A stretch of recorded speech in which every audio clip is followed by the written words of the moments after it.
Welcome. Welcome to Real Human Voices. Reading really old books. Hello. Hello. Hello. Hello, one that's watching. Hello, indeed, the one that's watching. You are the one, the only yes. one. And we are the Human Voices Reading Old Books. I am Hairbear. And I am the ink. I'm putting the ink there, talking like the third person. Makes me feel special. Hey, Blue. Hey, Blue. How you doing? Yes. Da-da. Da-da. But Bear's going to explain the channel because that's what we're not doing at the moment, I believe. So for obviously we have our lovely people, hey Blue, listening at the moment, but there are people that might be listening that haven't listened before. So I think Bear, you should take that away. Oh, it is. We read really old book. We usually start off with a screenplay and mess around with it and then read old stuff because old stuff doesn't get us in trouble. And we are not AI. We are proper human voices. There we are. We are not AI. We are indeed human voices reading really old books and plays and prose and stuff and talking about things in a human way, and even better than a human way. We are the GenXrs and Gen X by proxy, which makes even better. Right, okie dokie. So yes, that's what we're all about. I remember I was complaining a few last week, was it? How somebody I've got a belief. You don't need to announce your arrival or departure. We are not an airline in that sense. It's one of the things that I normally say is like, we're not an airline. You don't have to announce your departure. Because there's one person the other day, they actually left a comment on one of these posts, and they were like, the greeting. I left because of the greeting. I'm like, and should I care? Hello. See, we've got your Blue there, Mr. Watcher. How are you doing? This is so nice. Everybody's here, and it's all lovely. We like this. I'm a bit low energy today. Please excuse me. I am really struggling with my voice, but we shall do the thing. I did Box of Delights today, and that nearly ran my voice ragged, I can tell you. The time of year, it's a rough time of year for it. It's pretty good cold season. Hey, D. Hey, D, how you doing? Ooh, frappe. Blue. I might get a copyright strike if I can. But yes, hello, lovely people. Hello. It's so good to have you here. We've got to work out what we're going to do with this play, so it's going to take us a minute. We're not going to go straight into it today, I don't think. We were a bit late getting on our little prep, and then it was like, should we? Yeah, there's a lot of characters in this one, but I think the best, because we didn't do much of a pre-read on it, but we can work out who's going to do what on the fly based on the dialogue and how it balances out, because neither of us is shy about voicing the opposite sex, so it doesn't really matter. Yes, we are equal opportunities. We are DEI, damn it. We usually pick the characters that we feel we can represent best. Yeah. And how we can alternate it, I think, is the way. But as ever, it's... Oh, sorry, Diane. No, go ahead. As ever, it's chosen by the Mr. Bill to see, because we've got a whole thing of these one-act plays that are copyright-free, royalty-free, and we can perform them without any smacked bums, as it were. So, yes, but this one is going to be interesting. Sometimes we do a pre-read to kind of like get the feel for it, but I like the blind read. I really do. I think it's a lot of fun. But actually, it's just kind of like sorting out these characters because there's quite a lot of them. Yeah, we'll go as we go along with it, I think. But because they're not gonna have all 6 characters talking all at once, They might. That'd be hard enough, because that's the nice thing with a screenplay. They don't usually have more than three people in an area talking, because trying to balance out the dialogue would be a nightmare. Indeed. But I literally chose this one just so all of you listening can have the joy of hearing Ink's Irish accent, which always puts a smile on my face. Oh. And this one's from 1848. Of course, that's Regency, so that makes me happy. Well, kind of Regency, Georgian, Edwardian. A mixture of all of them. It's right in the middle of that era, which is absolutely delightful. Absolutely There you delightful. go. But, so, the following one-act play is reprinted from an Irish engagement. Walter Watts, London, S.G. Fairbrother, 1848. And it's, by Walter Watts. A farce. A farce in one act. We like farces. Sound quite appropriate for everything going on at the moment in the world. Tell me about it. And it's at a time when Gen X women are all perimenopausal. So, as I read today, which made me absolutely howl, it was the fall of at a time when it's the fall of democracy. All Gen X women are going through the menopause or perimenopausal. Read the room, society. That was absolutely brilliant. And Gen X women, we don't have hot flushes. We are thermonuclear melon farmers. That made me chuckle. Anyway, enough about that. I did do that sort of thing watching the Gen X shorts today, because they do give me joy, reminding me of a time way back in the day. And it's true. I mean, there was a I think it was a Gen Z kid on there. They were like, oh my God, like, you were kids in the 80s, you were teenagers in the 90s and young adults in the 2000s. You had my life, damn it. And I'm like, yeah, I did. Yeah. Happy days. No, I saw it was a podcast. This guy, he's kind of younger Gen X guy, and he's at his Gen Z daughter, and he's trying to explain to her 80s concepts, like trying to explain like what the encyclopedia is, and she was so confused. She's like, so is it like the internet and books? Not It was surprisingly like the naivete is somewhat charming. Indeed, very much so. Right then, should we get on with this play, and then Mr. Bale will delight us all with the Three Musketeers. So I'm being all Irish, aren't I? Are you being all Irish as well, or is it just it's St. Patrick's Day this weekend, isn't it? So it is indeed St. Patrick's Day, and if I hear one more person call it St. Paddy's Day, I'm going to lose my ever-loving mind.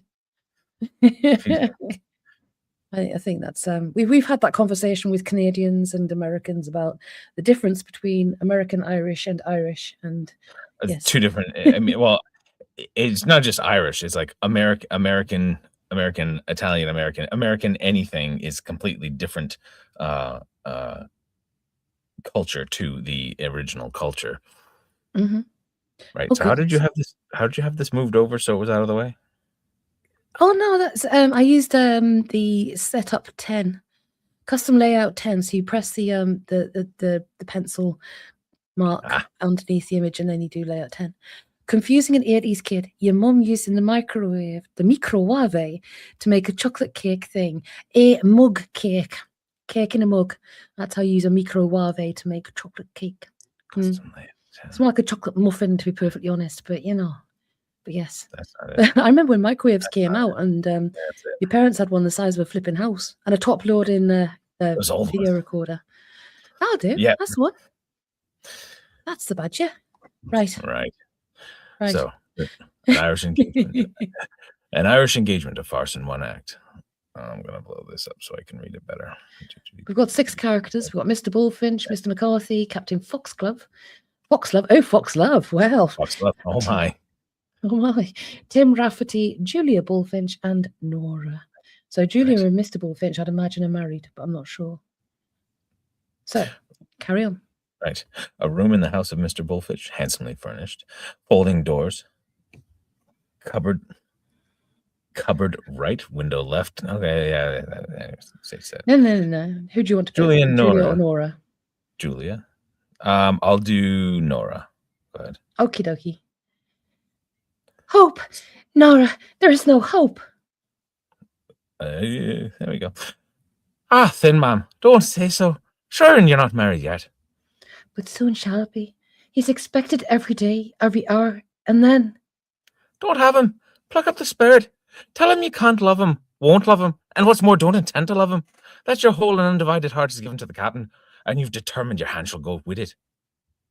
But my father would disown me if I dare disobey him. He loves you too. He loves you too much to do that, ma'am, I'm sure. How lucky the captain is, poor, but never despair. Take my word for it, you'll have him yet.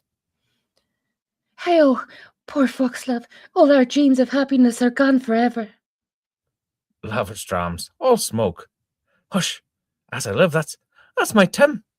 Tim, I'd know that his own beautiful voice in 1,000. Yes, it's him, as I live, the captain. Your father's out, miss, so I think we might venture to let them in. By all means, fly. Moments like these are indeed precious. With what joy my heart bounds when he is near. I feel that with him alone I could be happy. Foxlove. Enter Captain Foxlove. Dearest Julia, what joy once again to see you. Say what news of the enemy. The worst is possible, dear Foxlove. By a letter received by my father this morning, he's already on the road to claim me as his bride. Then we've not a moment to lose, my dear Julia. I have thought of a stratagem which is successful, might yet save us. A stratagem? Yes, love. Stratagems in love and war are equally allowable. You say that neither you nor your father, neither your father nor yourself have yet seen your intended husband. Nor have we. My father and his were schoolfellows. Their friendship increased with their years. They married at the same time. Their wives brought them, one a son, the other a daughter. An agreement was then made between them that the children should wed when they became of age. That time is now arrived, and Mr. McCarthy is on his way from Ireland to claim his bride. And should you refuse to marry him? My father forfeits £10,000 unless the agreement is mutual. It must be our endeavours to make it so. So now for my project. What think you of passing my Irish servant, Tim Rafferty, as the expected Mr. McCarthy? Yes, but what then? And by his behaviour, try to disgust your father with his Irish engagement. Excellent. But should the real one arrive? Actually, I'm wondering if these are supposed to all be. Are these supposed to be all Irish, or is just I'm beginning Tim's to supposed wonder. to be Irish? You know what? I'm good. I'm having fun with the Irish accent, and I'm sticking with it. By God. Exactly. We do it. Leave that one to the. Well. What's it? The other one that sure sounded like it. Anyways, leave that to the fortune of war, a forlorn hope that may end in love and happiness. 'Tis worth the trial. Cupid, assist us and crown it with success. Let us hope for the best. Meanwhile, I'll jump into his clothes so that I may be at hand to watch and guard you. Bravo! Let us at once to action. Immediately. Here, Tim. Tim. Coming, sir. Coming. You got to Tim. You say that again. Coming, sir. Coming. Coming, sir. Coming. He's exactly suited to our purpose. A genuine Irishman, full of fun, humour, and impudence. Here, Tim. Tim, I say. I say, and I'll be with you. That didn't sound Irish, did it? Tim's from Bristol. Hey, and I'll be with you in the twinkling of a cat's tail. We've only just started this one, Northman, and it's ridiculous. I see, sir, I see. And I'll be with you in the twinkling of a cat's tail. Nora and he are sweethearts. Oh, no, I'm not him. Oh, yeah, that's it. Confound the fellow. Tim. Here I am, your honour. At last, sir. Do you want to do? We're not going to be going back and forth much. Politeness mates duty, sir. Sir, serve the ladies before the world. Nay, dear Foxglove, we allow ourselves...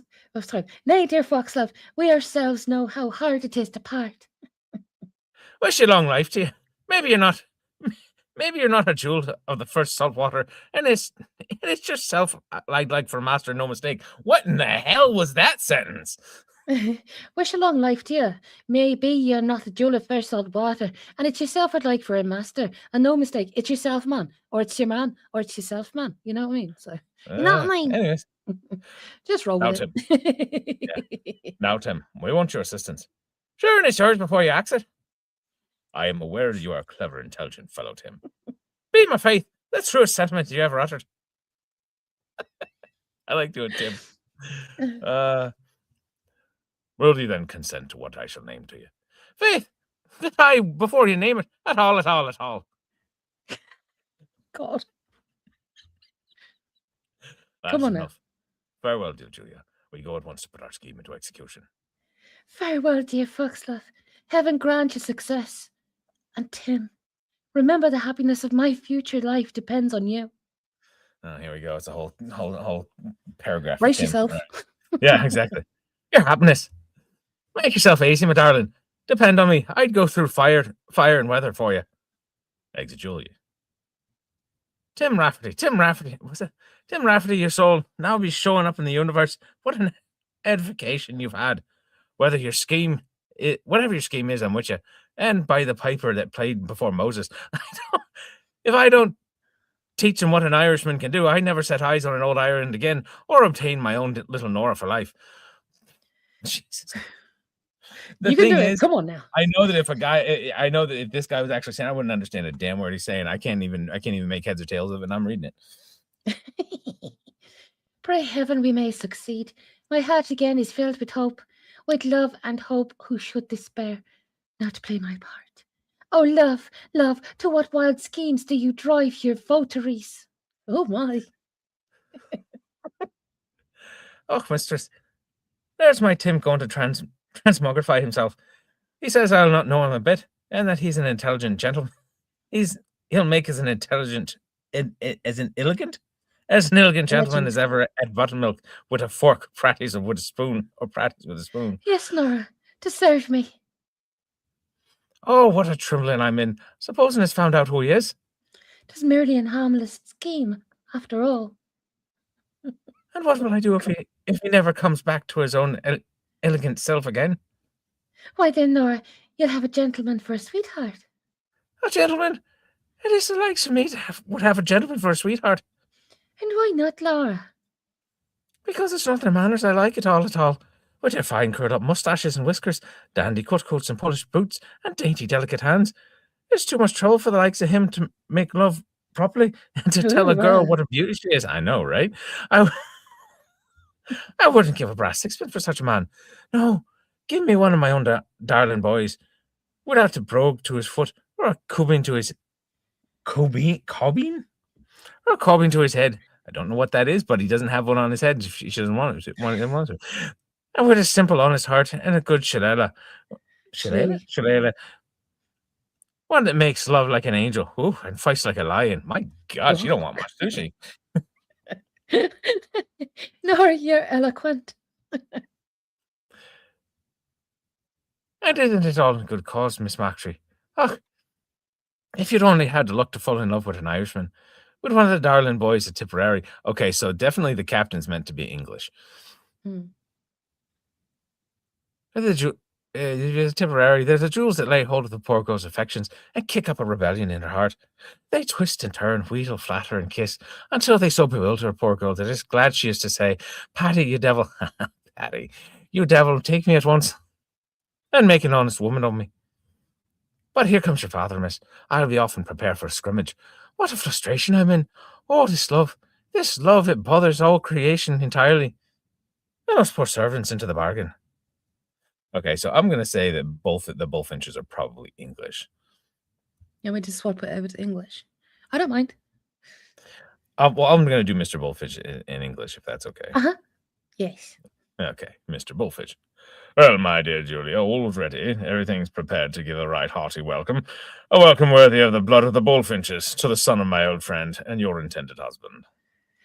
But, my dear father, I really cannot bear the idea of marrying a man whom I have never seen. But you'll see him before I do, I suppose. And here, listen to what his father says of him. By the blood of the bullfinches, it does my heart good to read it. My dear son, who has been brought up and educated in England, is quite amiable and good-tempered, fascinating young man, possessing the qualities necessary to make a good husband, and I think I may venture to say, worthy of your lovely daughter. There, what would you have more than that? I would have one, sir, on whom I can bestow my heart. Then bestow it on him by the blood of the bullfinches. The girl's unreasonable. Not so.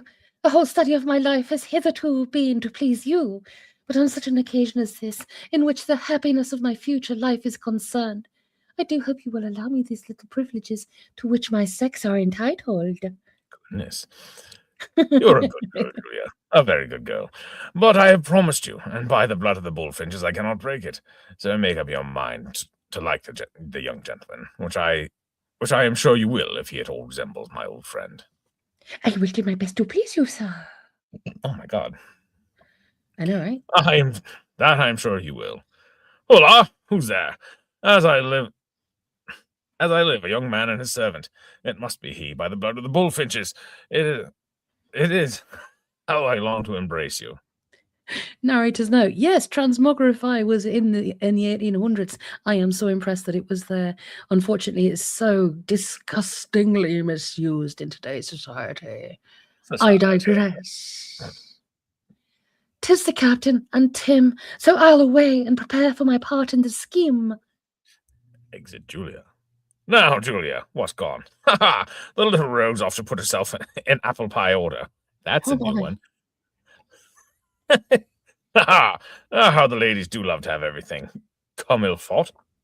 Comme il faut. Sure. Now then, for my future son-in-law. Enter Tim Rafferty, ridiculously dressed, followed by Captain Foxlove as his servant. Tim enters singing. St. Patrick was a gentleman. I presume I have the pleasure of seeing Mr. McCarthy. So this is going to go back and forth between... Do you want me to do Tim for you? I was going to say, do you want to do Tim? Yeah. I destroyed you there for once in your life, as the man said when St. Paul's clock struck 13. I presume you're old Bullfinch. At your service.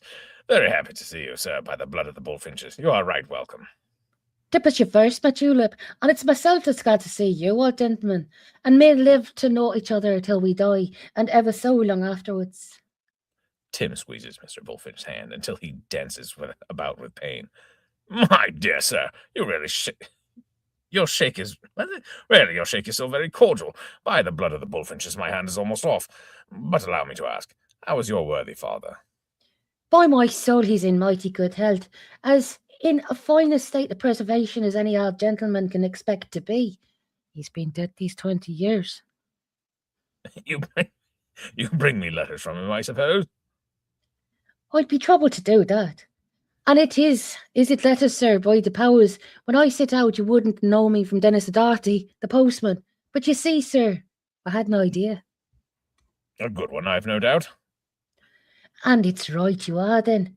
When I looked at the bundle of letters, what's the use, says I to myself, of carrying you across the sea? Devil a word, said they.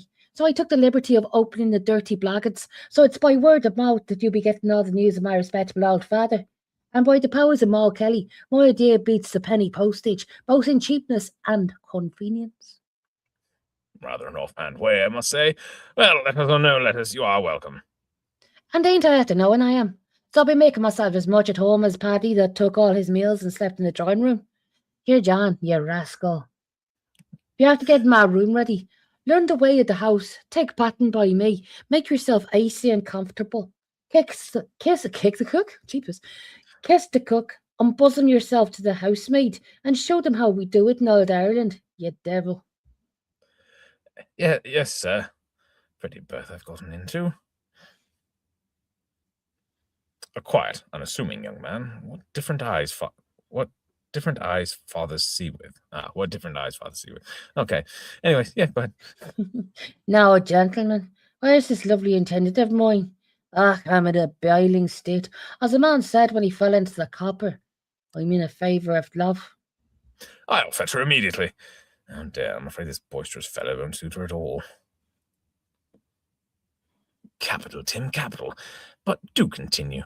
Do but continue, and I have no doubt he will soon have enough of his Irish engagement. Never fear, Captain. Never fear. Leave me alone for starving him out. I'll be giving him a touch of the schoolmaster of Ballywhoopin. I'll flog the scholars before breakfast to give them an appetite for dinner. Do your Sort best. of a bit northern there. Yeah. Do your best. If you succeed, you know your reward. £20, an hour for life. If woman and money won't make a man do his best, by my faith, I should say he's good for nothing at all, at all. At all, at all. That's how you do it. I don't think you'll find us out. Silence, Agra, here they are. Allow me, sir, to introduce my daughter to you, Julia. Mr. McCarthy, Mr. McCarthy, Miss Bullfinch. Now it's myself that's mighty proud and happy to see you, my darling. By the powers, you're a rose with the colour of the tulip. Really, Mr. McCarthy? I know what you'd be after saying, my darling, but I'll be stopping it. And there's only one way of stopping a woman's mouth. So by your leave, I'll be stealing a kiss. Be quiet. How dare you, sir? John, be easy. What's come over you? Won't I salute my wife that is to be for the honour of old Ireland? At your peril, sir. I must do it. It's natural. And my darling, it's a beauty you are, and no mistake. By this and by that, my heart's like a red-hot pratty with the skin on, and it's yourself I'd live with till I die, and then never leave you. It's like a red-hot pratty with the skin on. Oh, that's the most Irish sentiment I've ever heard in my life. There you go. This is the quiet, modest young man by the blood of the Bullfinches. He's a perfect devil. Confound the fellow. He shall answer for this liberty. By my soul, it's as reviving as the old gentleman's By my soul, it's as reviving as the old gentleman's elixir that made everybody young again. Therefore, as the doctors say, the dose to be repeated immediately. I'll stand this no longer. I have no more of this, sir. What do you mean, you dirty spalpeen? Do you forget who I am? Leave the room, sir. Spalpeen? Peen? What do you mean, sir? And is it the meaning you wish to know? Is it myself or you that is the master? Get out with you. Leave the room. Be off. Tim pushes Captain Foxlove out of the room. Julia runs out. The impertinent rascal. He certainly presumes. Presumes to call it. By my faith, I call it impudence. The impudence of servants is wonderful. They bait their masters hollow in that. What my little Julie's off to. By my faith, if all the Bullfinches like her, it's illegal. It's illegal. Ill-elegant?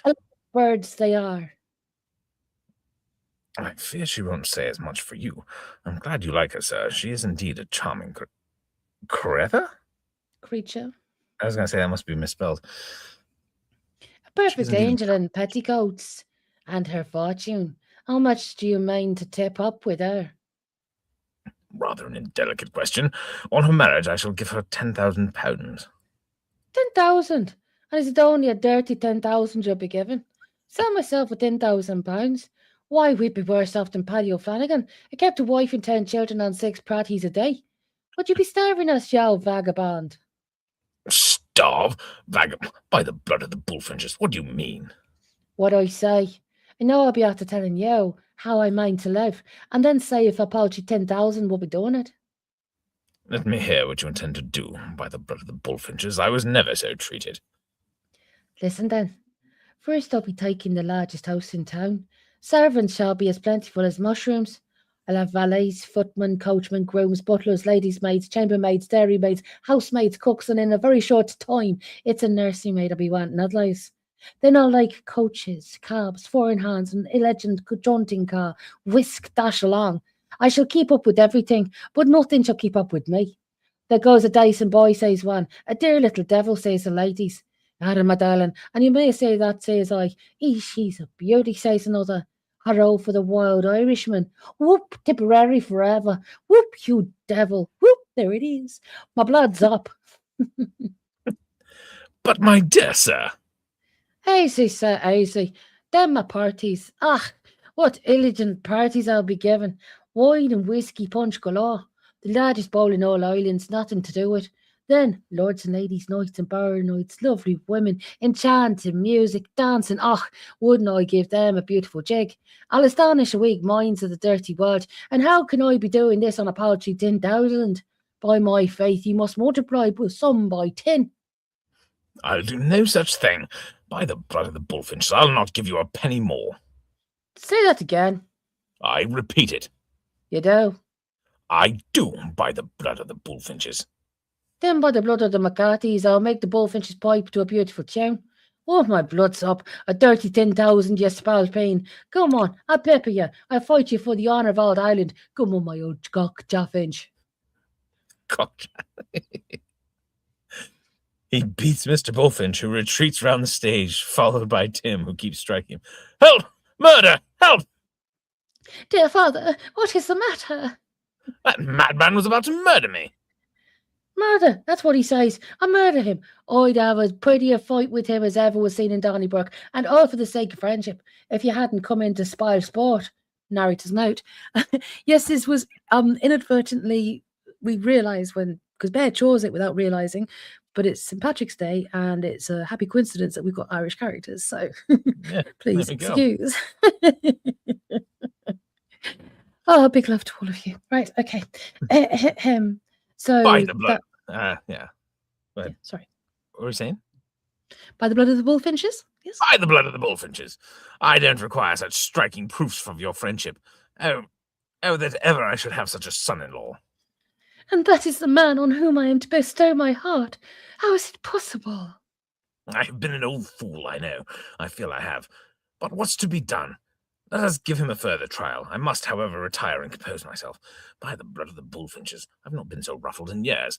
I leave you, sir, for the present. And joy go with you, my daisy. Oh dear, quite gentle and assuming.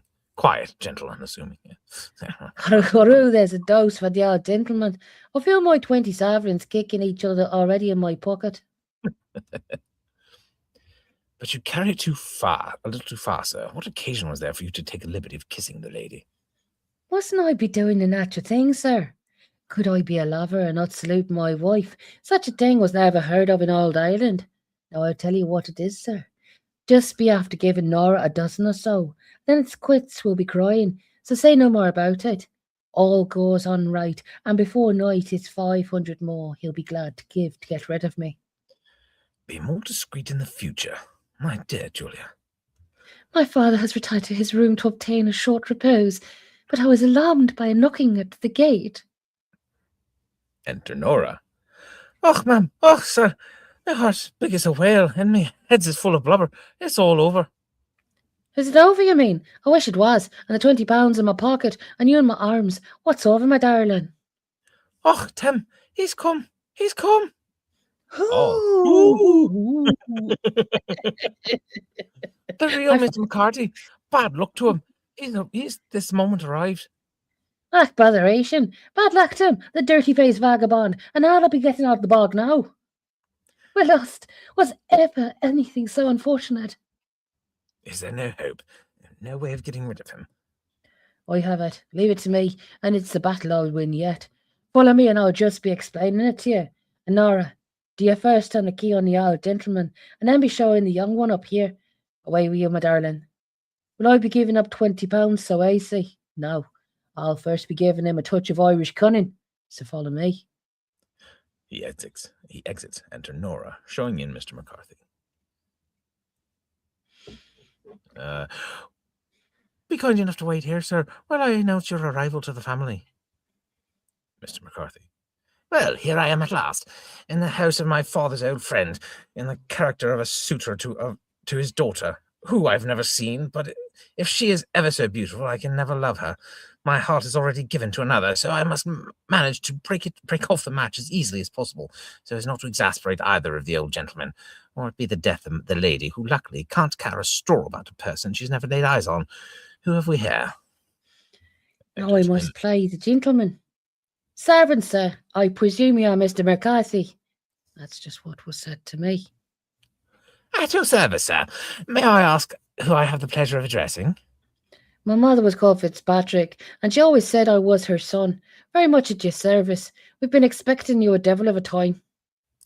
My father, I believe, announced my intention of coming some time ago. May I inquire for Mr. Bullfinch? Poor old gentleman. I trust there's nothing the matter with him. No sudden illness. Poor old fella, and it's pity these to be, all the world over, but it's in the family. In the family? My dear sir, pray explain. Then you haven't heard? About what? The old gentleman, poor fella. Not a word, since his last letter was to my father. Then it slipped his memory to write and tell you, I suppose. It's my painful duty to inform you. He's wrong here. Tap, tap, tap. Taps his forehead. Tap, tap, tappy, tap, tap. What do you mean? Is he ill? In the mind, but not in the body. In fact, sir, it's apartments he's got to let in the upper story. I really don't understand you, sir. In plain English, what is his complaint? Then in plain language, sir, it's mad he is. Mad? As Dennis O'Flaherty, who hung himself behind the street door instead of in his greatcoat. Its head's as light as a potato peel.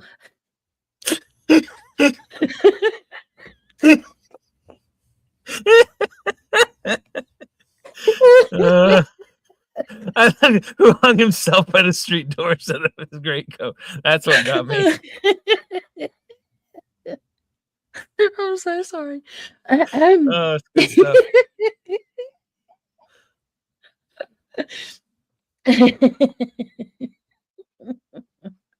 His head's as light as a potato peel, and it's myself that's his keeper. Good heaven, what a misfortune. When did this happen? I couldn't take it upon myself to say, seeing as I won't be after knowing. Is he raving? Big fish, little fish, cardboard box. Big fish, little fish, cardboard box. If you know, you know. Raving, is it? He's as quiet and as easy as a sucking pig at nap time, but there's no reasoning with him once he's taken a thing into his head. What do you think he's got in his head now? No. No. I really have no idea. Oh, it's myself he takes for yourself, and Mr. McCarthy always calls me. Now that's strange. Very. You may say that. So when he sees you, he'll declare you're not yourself. Then what am I to do? Just be after letting him have his own way, and he'll be all right. But contradict him, and he's off like a skyrocket. There's a system in his madness. Take my word for it. I'll take great care. Have you an idea of the cause of it? What brought it on? Is it the cause you'd know?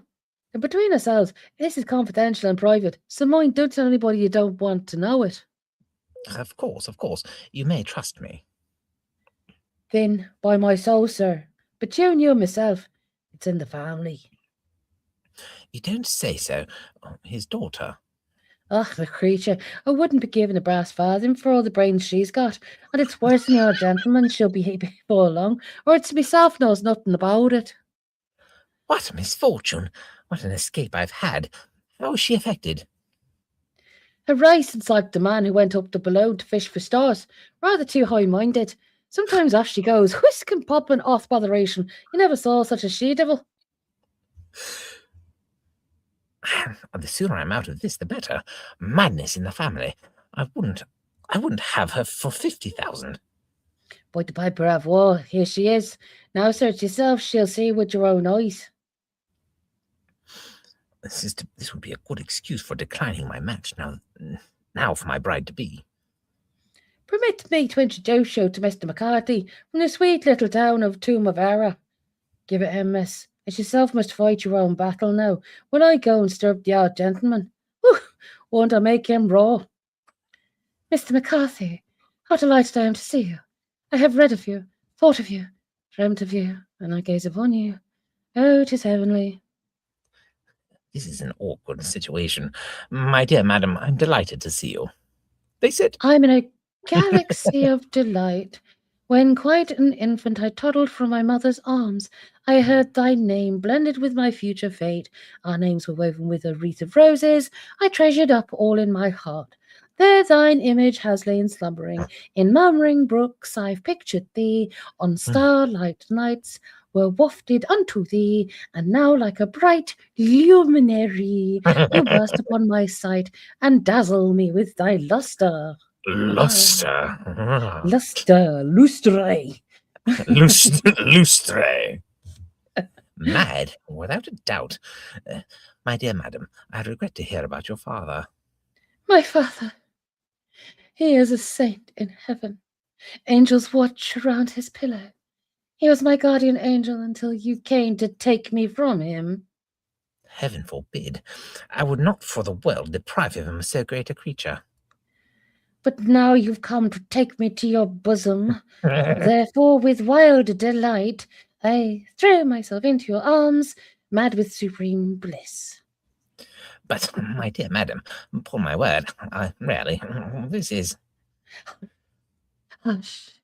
Now we're in the garden of paradise, where universal happiness reigns. No misery is there, for all is love and pleasure. I feel the balmy incense of love stealing through the air, and you, like an angel, are watching me. You'll never part from me. Claw, claw, claw, scratch, scratch. I only wish I could. No, never, never. Always love me, tender with jealous care. Yes, always, always. Anything to get rid of her. Never smile on others more fair and lovely. Never, I assure you. Swear to be true to me forever. Rarely, my dear madam. Swear, or the demon of jealousy will take possession of me, and I shall tear you into little stars. Well, She's raving. I swear, I swear. then here I'll rest forever. Upon my life, this is pleasant. How shall I get rid of her? An interesting situation. Will you lead me to your father? Here will I slumber. Ha! What is that I see? 'Tis a demon, a vampire. He comes to devour me. 'Tis there. Oh, save me! Save me! Let us away, love. Let us away into the realms of bliss. Oh, he comes again. Oh, away, away, away, away, away. I would really like to see this play, to be honest with you. This is brilliant. It's outstanding. Thank heaven, she's gone at last. I breathe freely again. Poor creature, she's raving. The sooner I'm out of this, the better. This will free me, and now I can wed my own Kathleen without further opposition from my father. Ah, botheration, and I die laughing. Haven't I raised the blood of the bullfinch? Happy is Ed with the flower box. There'll not be a shindy at all. Get out the way, sir, for here comes the old gentleman in one of his fits, as wild as O'Brien's cow that went mad because she couldn't eat her own tail. Then I'll be off. I've had quite enough of one of the family. And is it yourself that will be running away? You just pop into this snuggery, and then they'll be saying what an old devil it is. Thank you, thank you. It'll be as well to see him, or my father will not be satisfied. Exits into the cupboard. Ooh. Now then for the finisher. If this doesn't put everything as it ought to be, well behind for murder, as the man said when he cut his own throat. There he is. Now, sir, keep quiet. Where is the villain? Where is he? You hear him, sir. Keep quiet or he'll be murdering you. His wig on the way, covered with flour, his clothes. Yeah, I thought he was actually saying, Mr. Wilson is on the way.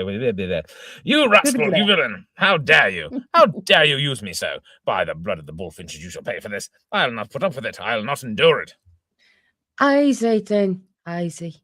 With the hay, honey, or you'll be putting yourself in as great perspiration as a bar of snow in the dog days. What is the meaning of this treatment? Look at me, sir. Here's a figure. You may say that, but it's yourself that would look mighty well in an exhibition. Just take a peep at him, sir. Good heavens, poor creature. By the blood of the bullfinches, you'll drive me mad, but I'll not endure it. So let me tell you, Mr. McCarthy. You hear what he calls me? Although I'll have great respect for your father, I'll not put up with such a treatment from his son. So get out of my house, sir. Now be easy with you. I say again, get out of my house. By the blood of the bullfinches, I'll no longer bear your presence, so be off. Be off directly. Then it's yourself that'll be off directly. Be quiet with you, wants to speak to you. Be after listening to me. They say you're mad. Mad? By the blood of the bullfinches. Stark, raving, mad. Stark, staring, raving mad even. And they've sent for a keeper to keep you quiet. A keeper for me? Pooh, nonsense. You're insane. Is it persuading you? I am. Why, I know you're mad as a Dublin hatter who wore the Naples hat and swore he never felt sleepy. I wonder I'm not, by the blood of the bullfinches. I can see it in the twinkling of your eye. Ah, it's mad you are, and no mistake. I'll endure this no longer. Here, John. Be quiet, you. You'll not believe you're mad. No, I'm damned if I do. Then it's a secret I'll be telling you. The keeper, he's here to take you. The big blackguard's in that cupboard. Now for a row. In the cupboard? I'll soon have the scoundrel out. Come out, you villain, come out.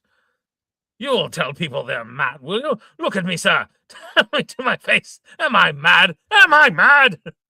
Really, sir? Answer me, sir. Am I mad? Remember what I told you. Do not contradict him. Then, sir, if I wish it, I shall say you're most decidedly mad. Am I mad? Oh, you villain! This is the way innocent people are destroyed. It's worse than Birking. I am mad. By the blood of the bullfinches, I think I am. I say, sir. I say.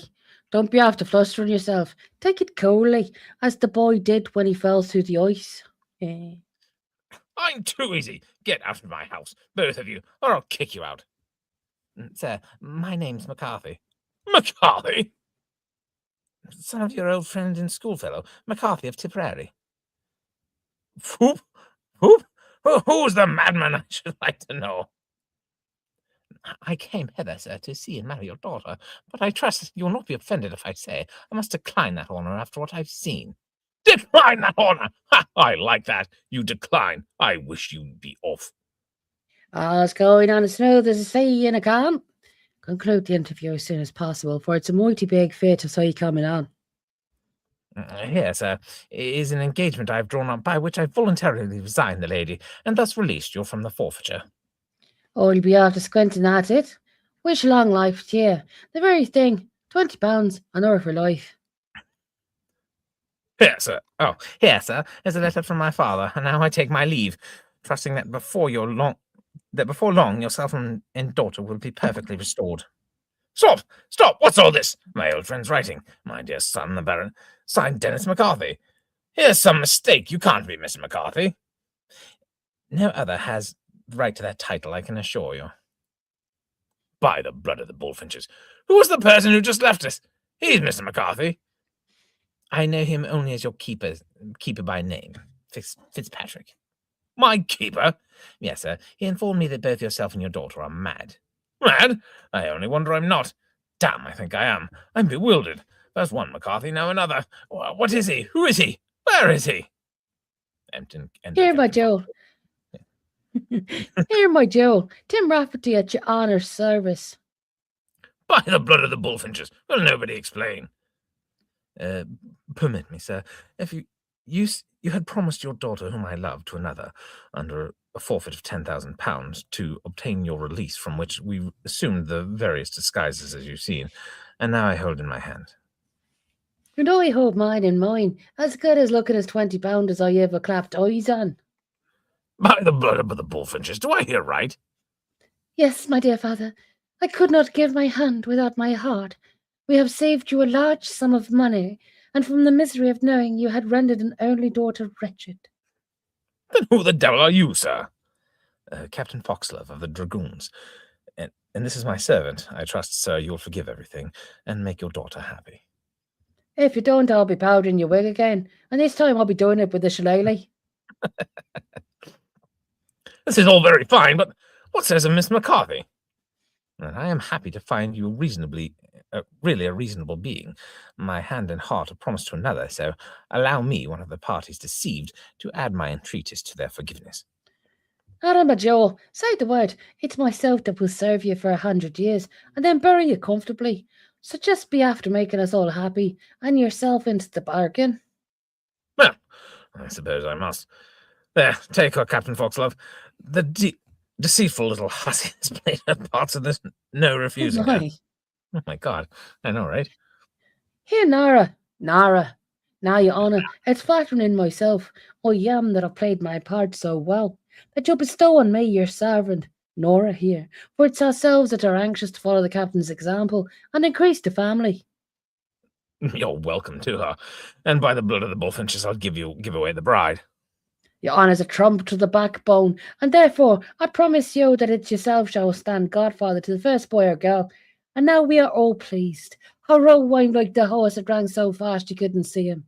How do I know my friends are pleased?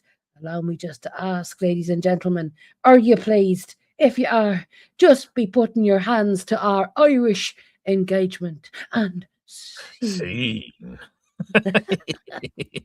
Ta-da! Oh, that was so much fun. I enjoyed that. That one was fun. I like that one a lot. Very daft indeed. We like this. So, there was a lot of good synonyms and analogies and jokes and things in that one. And we have next Mr. Bill is going to do for us the Three Musketeers. Les Yes. Musketeers Trois.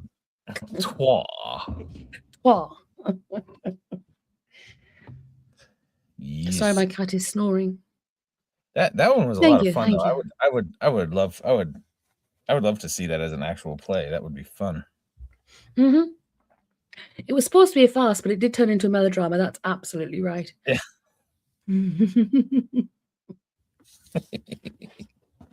Eee. Let's sit comfortably for the Three Musketeers now. There we go. Right. So I'm we're on sitting chapter. comfortably in my comfortable chair doing the comfortable things. Right. So how do we end up on chapter 1? Yes. D'Artagnan It's got been a into while. D'Artagnan got into a fight, and he had some things stolen from him before he woke up. Right. If we're resting comfortably, then we'll begin. Noisy The Three chair, sorry, Musketeers. excuse. The Three Musketeers, Chapter 2, The Audience. Monsieur de Treville had actually begun life like D'Artagnan. That is to say, without being worth a sow, but with that fund of audacity, wit, and resolution that makes the poorest Gascon gentleman inherit much more in tact and thrift than the richest one of another French province. His reckless bravery, cool and defiant, especially where blows were falling thick and fast, had raised him to the top of that difficult ladder called court favor, which he had mounted 4 steps at a time. When his father died, all he left his son was his sword and the family arms and motto, faithful and brave. But, thanks to the blameless name that accompanied these, Monsieur de Treville was admitted into the household of the young Prince of France, where he made such good use of his sword that Louis VIII, one of the best swordsmen of his own kingdom, counted him second only to himself. On this account, Louis had a great deal of affection for Treville, a royal attachment, an egotistical affection, it is true, but real nevertheless. In those unhappy days, it was the custom to surround oneself with men of Treville's stamp. He was as obedient as a mastiff. He was as obedient as a mastiff, with blind courage and a ready hand, asking only if his king was dissatisfied with anyone and ready to strike the offending person. In short, Treville not only wanted the opportunity, he watched for it, ready to seize it by the hair of the head. Louis VIII, therefore, appointed Monsieur de Treville captain of the Musketeers, who, by their devotion, became the king's special guard. In this respect, the cardinal was not behind the king, for when he saw the formidable picked guard with which Louis had surrounded himself, he decided to have a guard of his own. These 2 rival powers, selected for their service from all the provinces of France, and even from foreign countries, were men famous for their skill in soldiery. Richelieu and the king, over their game of draughts in the evening, often argued concerning the relative prowess of their respective guards. Each boasted the firmness and courage of his own, while openly inveighing against duels and quarrels. They secretly excited the guards to fight, and experienced great chagrin or delight at their victories or defeats. Treville had taken advantage of this weakness of his ruler, with such skill as to obtain the long and constant favor of the king, who was not who has not the reputation of having been constant in his friendships. He paraded his musketeers before the cardinal with an air of triumph that made the gray mustache of his eminence curl with anger. Treville also understood the war of the period, when, if you did not live at the expense of the enemy, you were obliged to prey upon your countrymen.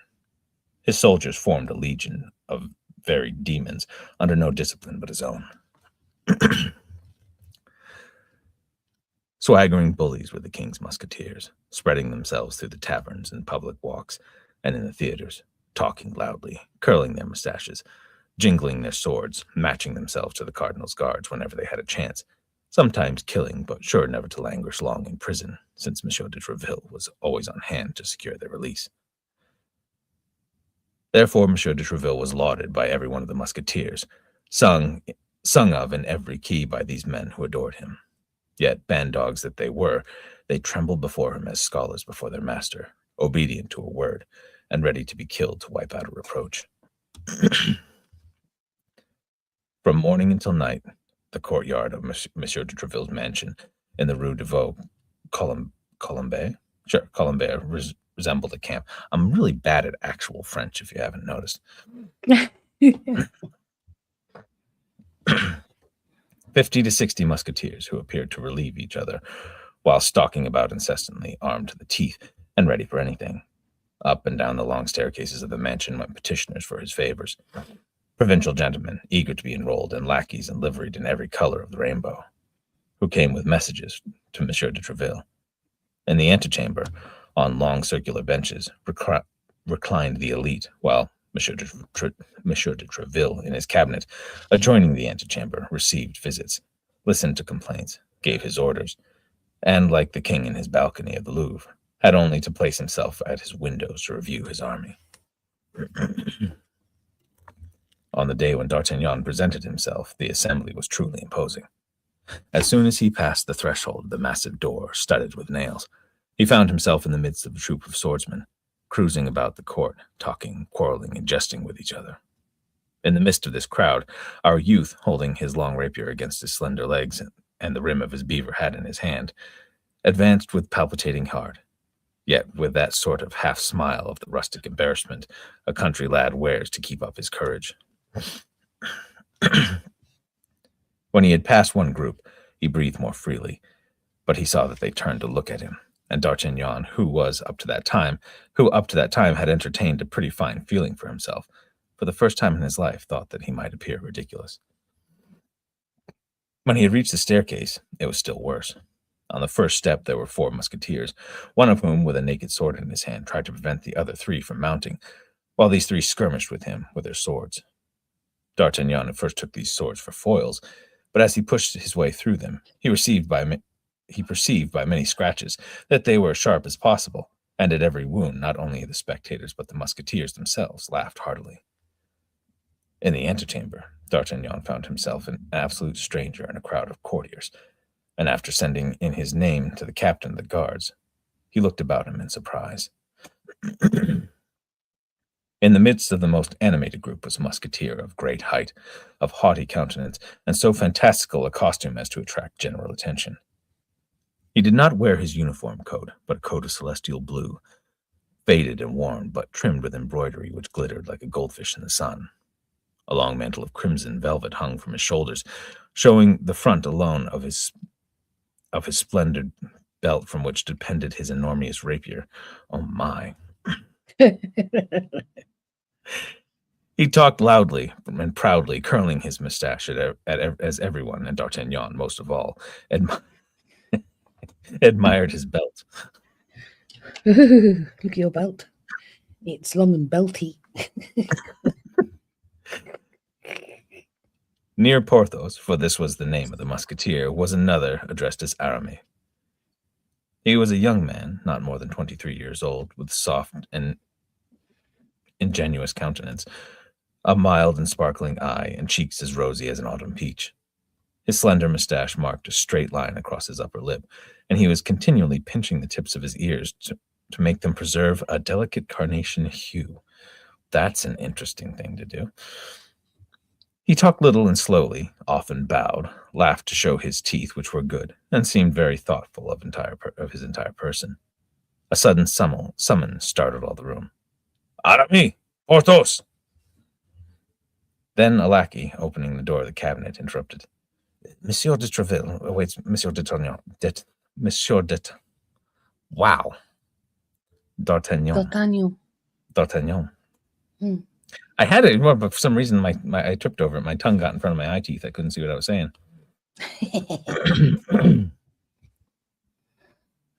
Blimey, Bing behaved yourself almost.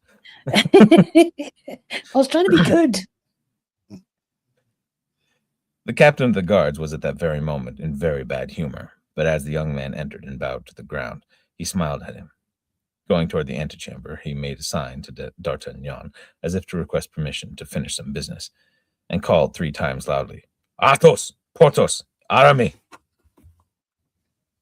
When the 2 musketeers entered, the door was closed behind them, and Monsieur de Treville paced the whole length of his cabinet 3 or 4 times in silence, but with a furrowing brow. Then he stopped in front of the musketeers, and measuring them from head to foot with an angry look, said, Do you know what the king said to me, then not later than last evening? Do you know, gentlemen? No, answered the 2 musketeers, and Aramis added with his most polished manner, But we hope that you will do us the honor of informing us. He told me that for the future he would recruit his musketeers from the ranks of the Cardinal. Where is Athos? I do not see him with you. I do not understand, gentlemen, why you quarrel in the streets and play with the sword on the king's highway. I do not wish you to be the laughingstock for the cardinal's guards, nor who never laid themselves open to arrest, and would not allow themselves, moreover, to be arrested. It is you who fly, who scamper away. A fine thing to be told of the royal musketeers. Porthos and Aramis trembled with rage. They could have strangled Monsieur de Treville had they not perceived that his great affection for them was the foundation of his words. As it was, they stamped the carpet, bit their lips till the blood ran, and grasped the hilts of their sword in silent fury. Well, Capitan, Porthos said at last, we were 6 against 6 in a street brawl, but they were treacherously set upon. Before we had time to draw our swords, 2 of our party fell dead. Athos was grievously wounded. You know his bravery well, Captain. Twice he endeavored to rise, and twice he fell back, and yet we did not yield. We believed him dead, so we left him there on the field of battle. At this moment the door opened, and a noble and beautiful head, but with the countenance frightfully pale, appeared. Athos! Exclaimed both the musketeers. Athos! Repeated Monsieur de Treville to himself.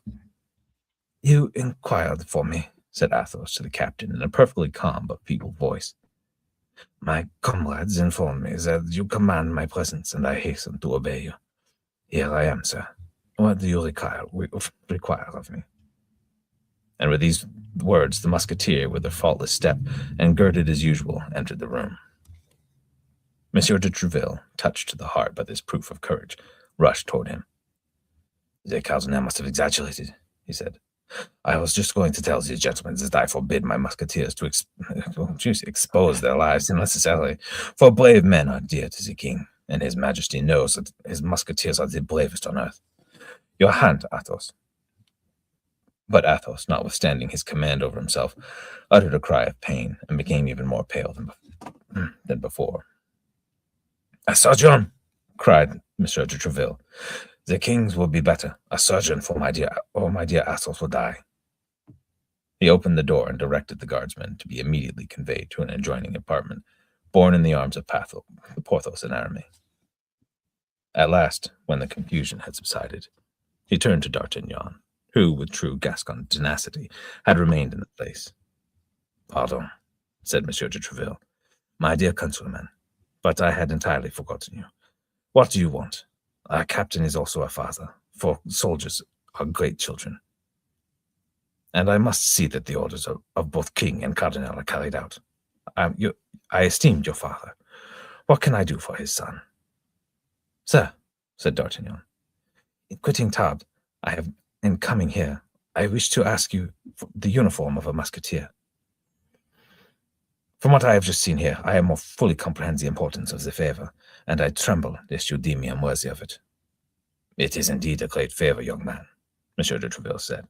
No one is received among the musketeers who has not passed the ordeal of a campaign, performed some brilliant action, or served for 2 years in some less favored regiment than our own.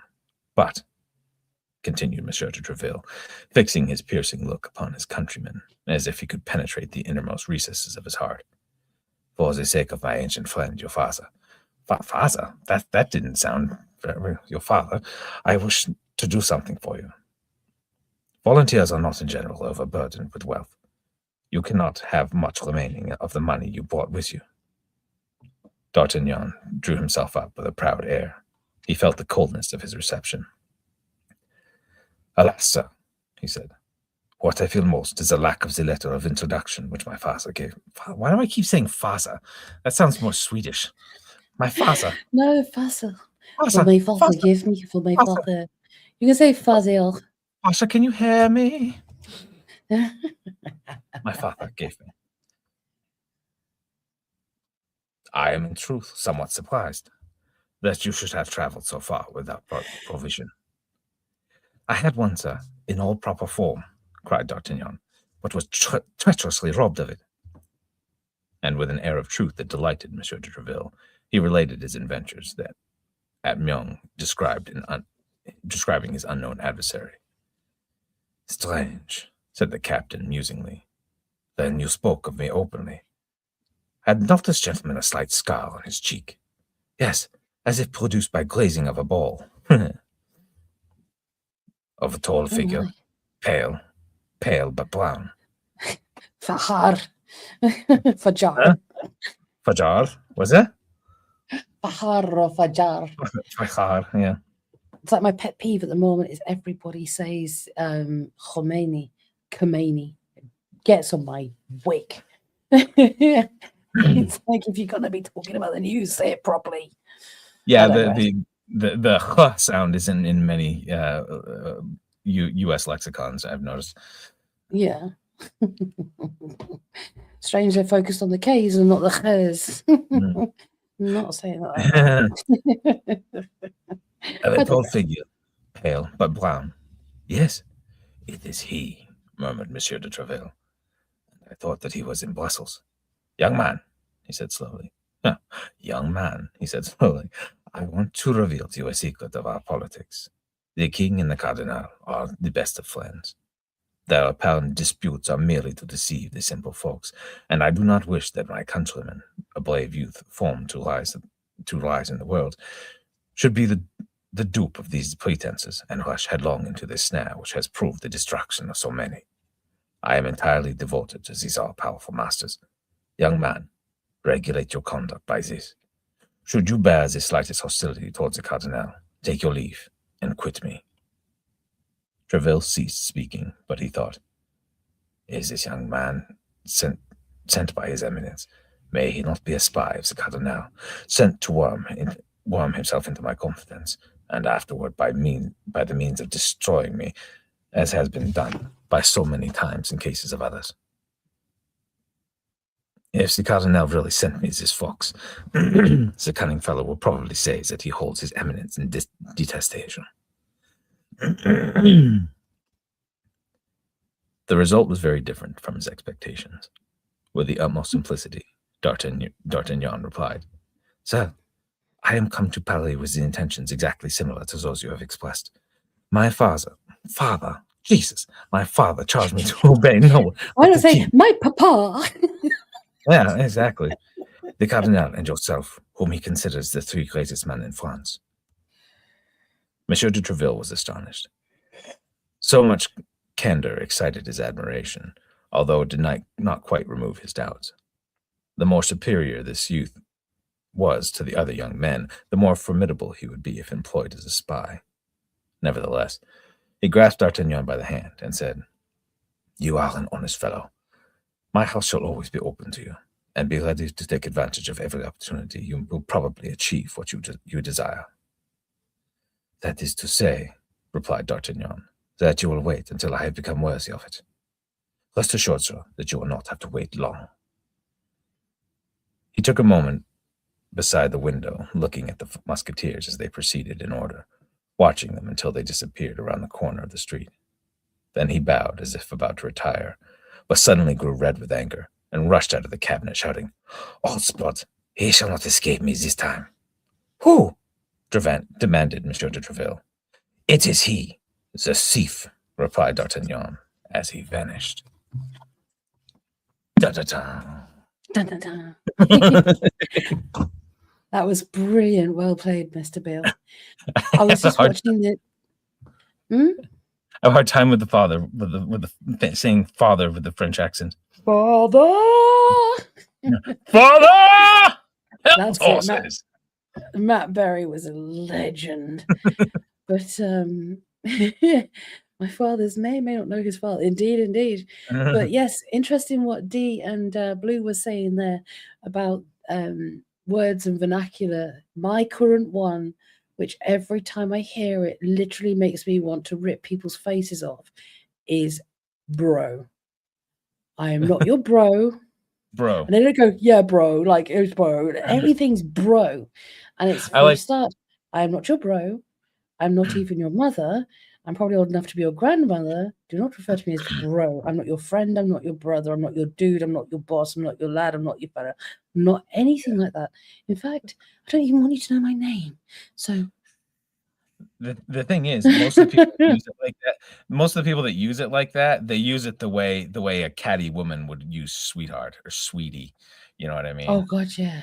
That's how they sweetie use it. So nice, I like it. I like it when it's something that they say when they're like exasperated, like, bro, look, fuck. Now, chief is fine. You know, I'm not going to be called chief or anything, but it's like the way they're like, bro, and it's like in a formal situation, and you're like, that was bro. The Dane Cook it's thing. like, yes, I wear one, thank you. That was the Dane Cook thing, wasn't it? It was like, just a second, that chief. Like, I'm not a chief. I'm not a chief of police. I'm not a Kansas City chief. I'm not a chef, which we've all made that spelling mistake sometimes. Yeah. Oh, it's so good. But yeah, it's the exact same thing. Is just where there's a big thing, something that a lot of people do here and further towards Massachusetts. They call you boss, which is some people say it just as like saying dude, but the way some people do it, it's very patronizing. I don't care for it. I like what we've got here. We've got Petal, and we've got Hen, and we've got Fella. You know, it's and then it's like, all right, cook. It's like, is that a compliment or an insult? I don't know. No, it's a new iteration of bro. Yeah. If you know, you know. I'll tell you, we had a funny thing this week about that particular word.